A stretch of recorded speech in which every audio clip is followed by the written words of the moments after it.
స్వామి శ్రీనివాసానంద సరస్వతి గారు సాహితీ ఇన్ఫ్రా అధినేత లక్ష్మీనారాయణ గారి దగ్గర 25 కోట్లు లంచంగా తీసుకొని స్వామీజీ అతన్ని బోర్డు సభ్యుడిగా నియమించడం జరిగింది. 2 నెలలు కూడా అక్కడ పనిచేయకుండా ఎన్నో వివాదాలలో చేరుకున్నారు. ఎందుకంటేనంటే దైవత్వం అనేటటువంటిది చాలా పవర్ఫుల్, దేవుడున్నాడు నేనున్నాను అనేటటువంటి ప్రతి అంశంలో కూడా చూపిస్తారు. లక్ష్మీనారాయణ గారి దగ్గర 25 కోట్లు శారదాపీఠం అధిపతి తీసుకొని అతన్ని సభ్యునిగా చేర్పించిన 2 నెలలకే ఆయన పైన పలు కేసులు కాకుండా వివిధ అంశాలలో అప్రతిష్ట పాలయ్యారు. ఎట్లా స్పందిస్తారు దీనిపైన? నిజమండి, ఇది చాలా వాస్తవికమైనటువంటి అంశాలు.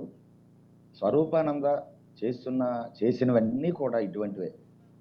ఆయన వ్యక్తుల దగ్గర, సంస్థల దగ్గర, పెద్ద పెద్ద అధినేతల దగ్గర ఈ విధంగా రకరకాల ఆశలు చూపించి ఒక్క తిరుమల క్షేత్రంలో టీటీడీ మెంబర్స్ మాత్రమే కాకుండా అలాగే ఇటు విజయవాడ అమ్మవారు కనకదుర్గమ్మ ట్రస్ట్ కానివ్వండి, సింహాచలం బోర్డు మెంబర్స్ కానివ్వండి, చాలా దగ్గర పూర్తిగా ఈయన కాషాయ బట్టలు వేసుకొని ఇలాంటి వ్యవహారాలే తప్ప అందరినీ లోపరుచుకోవడం, వ్యక్తిగత ప్రయోజనాల కోసం వారికి ఏదో మేము చేస్తున్నాము, మీకు ఇదైపోతుంది, వ్యాపారంలో మీరు ఇలా అయిపోతారు, మీకు కోట్ల రూపాయలు వచ్చేస్తాయని రకరకాల మాయలు ఈయన చేస్తుంది మోసాలండి. సమాజానికి అందరికీ తెలిసిందే. కాబట్టి ఇన్ని వేల కోట్ల రూపాయలు ఈరోజు స్వరూపానంద ఇంత తక్కువ కాలంలో ఎలాగా వచ్చిందంటే ఈ ఆఫీసర్స్కి ట్రాన్స్ఫర్ చేస్తామని, లేకపోతే ఉద్యోగాలకి మీకు స్థానచలనాలు ఎక్కడికి బదిలీలు చేస్తామని, అన్నీ ఒకటే కాదండి. మొత్తం ఈ విశాఖ శారదాపీఠం అది పూర్తిగా అది ఒక ఇలాంటి ధనార్జన, ధర్మం అనేది పోయింది. పూర్తిగా ఈయన ఇటువంటి కార్యక్రమాలకు మాత్రమే ఈయన చేస్తూ వాళ్ళు పిలిపించుకోవడాలు, వాళ్ళకి ఏదో చేయడాలు, వాళ్ళకి మబ్బి పెట్టడాలు, మీకు ఇదిలా అయిపోతుంది మీరు రండి అని ఈయన ఫోన్ చేసి రప్పించుకోవడాలు, భేషజాలు చేసి ఇవ్వండి ముఖ్యమంత్రి నా దగ్గరికి వచ్చాడు, లేకపోతే గవర్నర్ వచ్చారు, ఇలాగ గొప్పలు చెప్పుకోవడాలు అన్నీ కూడా పూర్తిగా అసలు ఆయన పేరు చెబితేనే ఒక కాషాయ బట్టలు వేసుకొని ఎంత మోసాలా, ఎంత అవసరమా? కాషాయం అనేది ముసుగు ధరించి అంటే ధనము తప్ప ధర్మం అక్కర్లేదా? ఈ రాష్ట్రంలో హిందువు దేవాలయం మీద ఇన్ని దాడులు జరిగాయి, హిందువులు ఇన్ని ఇబ్బందులు పడుతున్నారు. ఎప్పుడైనా ఆయన మాట్లాడా? ఎప్పుడైనా ఖండించారా? చివరికి బ్రాహ్మణులు జంజాలి తెంపేసి వారిని భౌతికంగా దాడులు చేసి పిఠాపురంలో వారి లెంపలు కొట్టి కాలుతో తన్ని ఇంత అకృత్యాలు చేసినప్పుడు కూడా ఇది తప్పు అని ఒక మాట మాట్లాడారు. ఇలాంటి నికృష్టులకి, ఇలాంటి దుర్మార్గులకి, ఇలాంటి మాయలు చేసేటటువంటి మోసగాళ్ళకేమో టీటీడీ వాళ్ళు పూర్ణ కుంభ స్వాగతాల. ఎంత దారుణం అండి. అందుకే ఇలాంటి వ్యక్తులు టీటీడీలో కాలు పెట్టబట్టే ఇలాంటి పూర్ణ కుంభాలు ఎవరికి ఇవ్వాలి?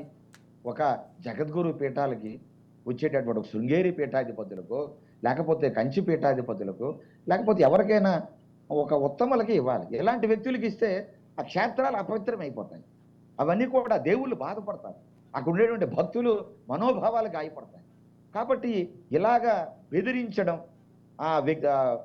డిపార్ట్మెంట్స్ నా దగ్గర ఉన్నారని, బ్యూరోక్రసీ నా చేతుల్లో ఉన్నదని, అధికార గణం నా చేతుల్లో ఉన్నదని భయపెట్టడం ఒకటే కాదండి. అన్నీ ఆయన ఏ రంగులు ఉన్నాయో ఆ ఓసర వెళ్ళిలాగా క్షణానికి ఒక రంగు మారుస్తాడు, బయటికేమో కాషాయం చూపెడతాడు, లోన అన్నీ కూడా ఒక్క కాషాయ గుణం ఉండదు, అన్నీ రాక్షస గుణాలే. కాబట్టి ఇలాంటి పీఠాలని మేము మొన్నే కోరాము, కేంద్ర ప్రభుత్వానికి కూడా మేము కలిసి బండి సంజయ్ గారు వారిని కూడా సంప్రదిస్తున్నాం. వారికి హోంశాఖ వారికి అప్పచెప్పారు కదండి. అంటే శ్రీనివాసానంద సరస్వతి గారు అంటే మీరు సిబిఐకి ఫిర్యాదు చేశారా, చేయబోతున్నారా? చేయబోతున్నాం. తక్షణమే సిబిఐకి మేము సాధు పరిషత్తు తరపున మేము తప్పనిసరిగా ఈయనకి ఇన్ని వందల వేల కోట్ల రూపాయలు ఎలాగొచ్చాయి, ఎక్కడెక్కడ ఈ కాశీలో ఒక పీఠం, లేకపోతే శ్రీశైలంలో, లేకపోతే మరో క్షేత్రం, మొత్తం దేశంలో చాలా ప్రాంతాలలో ఆ పీఠాలు పెట్టడం. తిరుమలలో మీరు చూశారు వివాదం. ఆయనేమో వెంకటేశ్వర స్వామి శిఖరం కంటే, గోపురం కంటే ఎత్తుగా కట్టేస్తున్నారు. అసలు వెంకటేశ్వర స్వామి గోపురం కంటే అక్కడ భవనాలు ఎత్తుగా ఉండకూడదు, ఏదైనా ఏ నిర్మాణాలు కానీ ఎత్తుగా పెంచేయడం. దానికి హైకోర్టులో ముట్టికాయలు పెట్టి ఒక కమిషన్ వేసి అవన్నీ తొలగించారు. అంటే ఇవన్నీ ఇన్ని నిర్మాణాలు ఎలా చేస్తున్నాడు ఈయన? ఇన్ని వేల కోట్ల రూపాయలు ఎలాగొస్తున్నాయి? అక్కడ కనీసం అన్నదానం చేస్తారా? పోనీ ఒక పూజ చేస్తారా? సామాన్యులకి భక్తులకి అన్నం పెడతాడా ఈయన? పోనీ సామాన్యులకి ఏమైనా విశ్రాంతినిస్తాడా? పడుకోనిస్తాడంటే అది ఉండదు. అక్కడ కేవలం కోట్లాది ధనాన్ని ఇచ్చేవారికి, రకరకాల వ్యక్తులకు తప్ప ఎట్టి పరిస్థితి సామాన్యులకి ఈయన తాలూకా పీఠాలు కానీ ఎక్కడా కూడా అందుబాటులో ఉండదు, సత్రాలు కానీ. కాబట్టి ఇలాంటి వ్యక్తులపైన తక్షణమే చంద్రబాబు నాయుడు గారిని కూడా మేము కలిసి, పవన్ కళ్యాణ్ గారిని, బీజేపీ నాయకులు కూడా కలిసి ఇలాంటి ఓసర విల్లులు, ఇలాంటి కాషాయ ముసుగు ధరించి హిందుత్వాన్ని మంట కలిపే వ్యక్తులు, ఇలాంటి వ్యక్తుల వల్ల మొత్తం సమాజానికి చెడ్డ పేరు వస్తుంది.